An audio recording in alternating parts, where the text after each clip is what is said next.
Hey everybody, it is Tuesday at the toy store.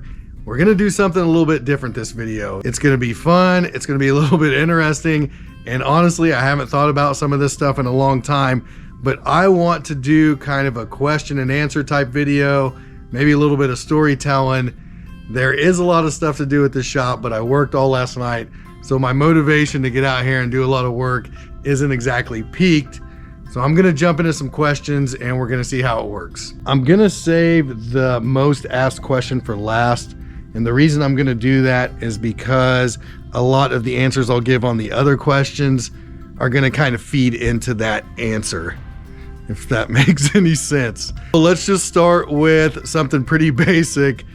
Do you own the toy store? The answer is yes, I own the toy store. Now, my brother is part owner of the store.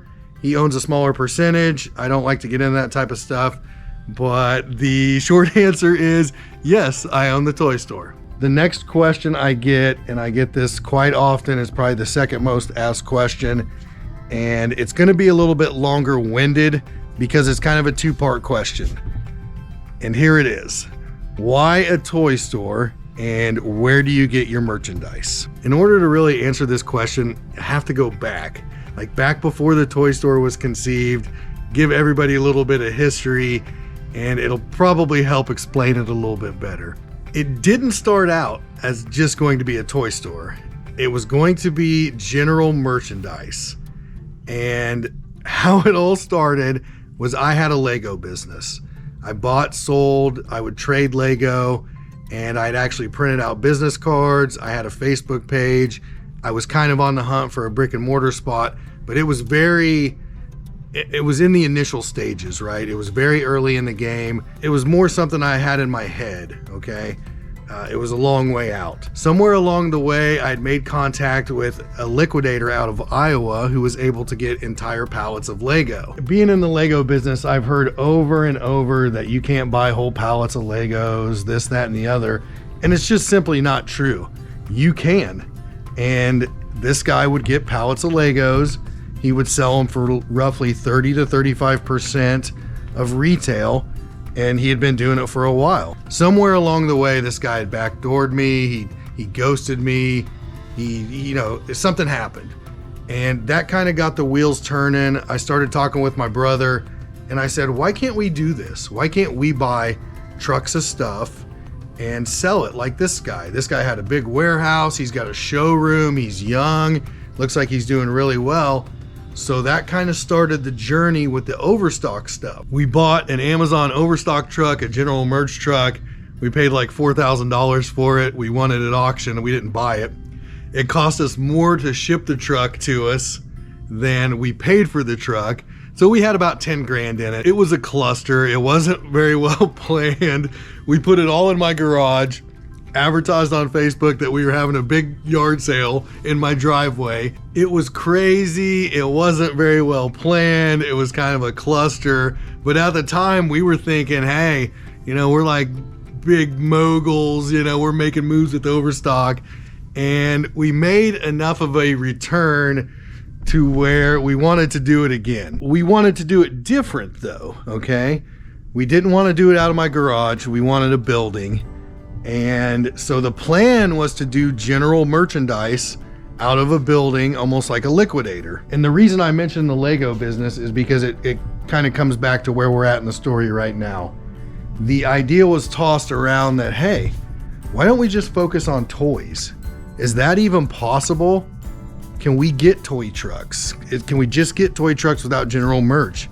That was the next thing we started digging into, and the answer was, yes, you can. The thought process that was going on at the time, toys, always going to be in style, right? Christmas, birthdays, special occasions, easy to shelf, easy to display. We know toys. Everybody likes toys for the most part. So the answer just kind of naturally flowed to toy overstock, which is a long way to get to how do you buy your overstock toys.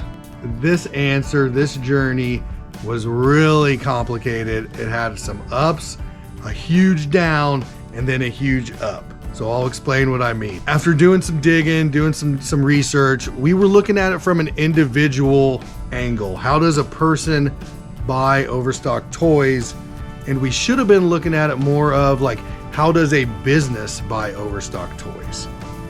So we were able to find a broker, a guy that did merchandise, did truckloads, that said he could get us whole entire trucks of toys.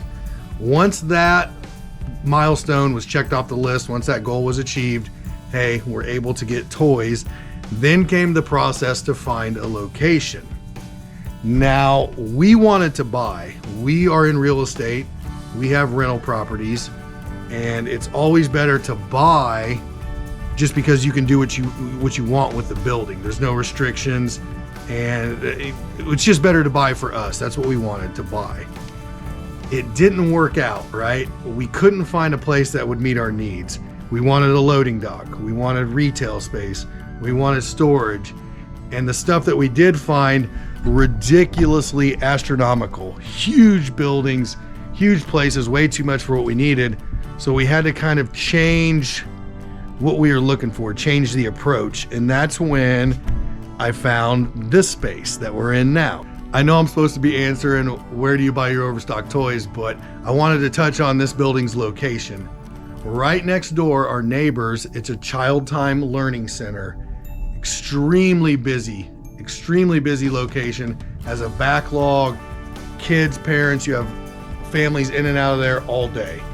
Right next to them, just right down the road, is a movie theater. Very busy theater, lots of car traffic, lots of foot traffic. And then 2 doors down from us is a karate place. Lot of families. That place is busy all the time. He does a great business down there. So this location just seemed like a natural fit. Now back to what I was saying about where we buy our overstock from. So initially we had a guy, and the very first truck we bought from him was a Macy's overstock truck. Had 4,000 toys on it. We paid, I think, like $6 a toy was our cost per toy on that truck, which in retrospect, if I would have known everything I know now back then, that's kind of high, but it's not that far out of line. You know, $6 per unit with opportunity to get really big toys that sell for, you know, $100. That's really not bad. So it was unmanifested. It had a $100,000 retail price tag. You know, that's what Macy said they would sell it for. And we pulled the trigger. Okay, we dropped quite a bit of money on this truck, and we got it. Now, I made a video on that truck. It was my very first video about the toy store. So if you're interested in seeing what type of merchandise came on that truck, you can check it out. It's all documented. That's kind of when the YouTube really started to kick off when I got back into it, was that truck. Now, that was a good truck. That truck made money. It's still making money, and it's not doing what we would expect now from our current situation, but it's doing fine. We felt confident after that truck. The guy did us pretty good on it. We felt like we didn't know any better, but it's the second truck where things really get interesting. The second truck was a Target overstock truck.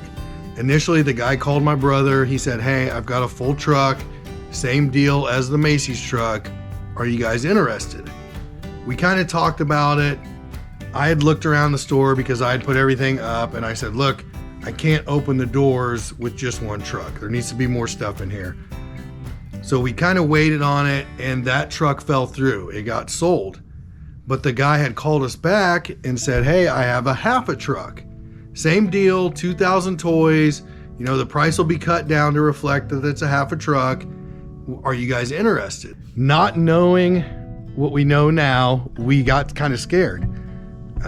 We didn't want another truck to fall through. I almost think that guy, he was probably a pretty good salesman. He probably created a scenario in our minds where these trucks are falling through if you don't pull the trigger on them right away, and we were going to not be able to get any more trucks if we didn't do something to get a truck, right? We'd have to say yes, we wanted one. So we did pull the trigger. I made a video about it. The load was unmanifested, and it was horrible. and it probably set the business back at least 2 good truckloads worth of toys. It set us back that much. I mean, it was really bad. And after that happened, we were kind of wondering if we were going to make it. It's like, if this is what we can expect to get, we're not going to make it. We can't make money on this. At that point, right, that was when we decided there has to be a better way. There has to be a better way to do this. There has to be a way to cut out the middleman. There has to be something. And the reason why we had to do something, that guy that sold us that truck lied to us. He stuck with his story that came straight from Target, this, that, and the other. And we had him cold. Like the watermelons that came in had the name of the liquidator on it. And I've got it on video where the truck driver actually says, hey, this came from a liquidator in Wisconsin. And that guy stuck to his story and would not come off of it. And after that, you can't do business with somebody like that will lie to you. If he would have came out and said, hey, I made a mistake, this went through a liquidator first, I'll make it up to you on the next truck, we probably would still be doing business with him because we wouldn't know any better, right? And that was probably the turning point of the entire business. That's where everything changed. We figured out how to get on business-to-business websites, auction style websites, and buy these trucks direct from the stores. Now, when I say direct from the store, I don't mean your local Target up the block. They have distribution centers, and we bid on these loads. They're manifested. We know what we're getting, and that event right there kind of changed the trajectory of everything.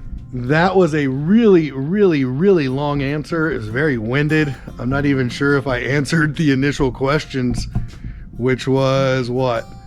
Why toy store and how do we buy our merchandise? I guess it did. And people ask me directly, like, what site do you use or whatever? And all I'm going to say is I'm not here to promote or shill any sites. I think all you have to do is Google, like, look for business to business liquidation, auction. That should get you there. But in between then and how we started buying toys a couple loads ago, we did experiment with some other places. We went through a guy that did Walmart stuff, and I'm not going to say we got burned on that, but we didn't make any money on that load. We were lucky to kind of break even. And then we did UPD for a couple loads just to get some very select items, but we will only do it the way we're doing it now. It seems to really be working. And I will tell you this, a lot of people ask me, do you make money out here? Do you make a bunch of money? And I don't like to talk finances, but yes, we make money, okay? I will say that this isn't my full-time job, even though it's like full-time hours. I work for BNSF Railway. I've been there over 11 years. My brother works for BNSF Railway. He's been there 10 plus years. So this place, we don't have to try to bleed people dry when we price our toys. I think that kind of covers a lot of the questions I get, but I'm going to finally get to the last question that I get all the time. And here it is. Do you like owning a toy store? The answer is 100% yes. Owning this place has been one of the most fulfilling things that I've ever done, like work-wise, in my life. It is extremely fulfilling to build something that you're passionate about from the ground up, watch it grow. It almost becomes like this entity, this ever-evolving person. It's almost like a person to me. A lot of times when I'm doing my videos, I'll say we, and what I mean by we is me, me and the toy store. It's like a we, it's an amazing feeling, and I can't describe how it feels when a family walks in or a group of kids or something like that. They walk in and you hear, wow, this place is awesome, or just like the joy that's coming out of the kids when they come in here and look around. They're making a memory, right? And that is an awesome, awesome feeling. I'm not out here to get rich. Do I want to make money? Yes. Would I like to be able to quit my job with the railroad and do this full time? Why? Who wouldn't, right? But that's not something that I have to think about now. You know, I can make enough money to keep the doors open on this place indefinitely. Like, I could make enough money to keep this place going forever as long as I work it all myself. So it is extremely fulfilling. I can't really describe it. And the reason I say that is because we offer great toys here. We offer everything you can get everywhere else, name brand stuff, nice stuff, good quality toys, and we offer it for a lot less. And most of the time it's a lot less than everywhere else. I know people can come in here and save a little money on toys, maybe get something they couldn't otherwise get, because I know what that's like. I know what it's like to come up and not necessarily have extra money to buy toys and stuff, and it's very fulfilling to see. Sorry, got a little cut there. It's an amazing feeling, and I wouldn't trade it right now for anything else. I think that's going to be a video, and I just want to say thank you to everybody that watches the videos. Like, share, subscribe, if you would please. It really helps the channel. And I encourage comments, I encourage questions. Again, I try not to talk like specifics. I try not to talk finances. I just think that's something that everyone should it should be kind of private on. So I won't really field those in real specific terms, but I'll try to do it generally if I can. And like I said, I'm wore out, so I am going to get out of here. That's going to be a video. Until next time, I will see you later. Peace.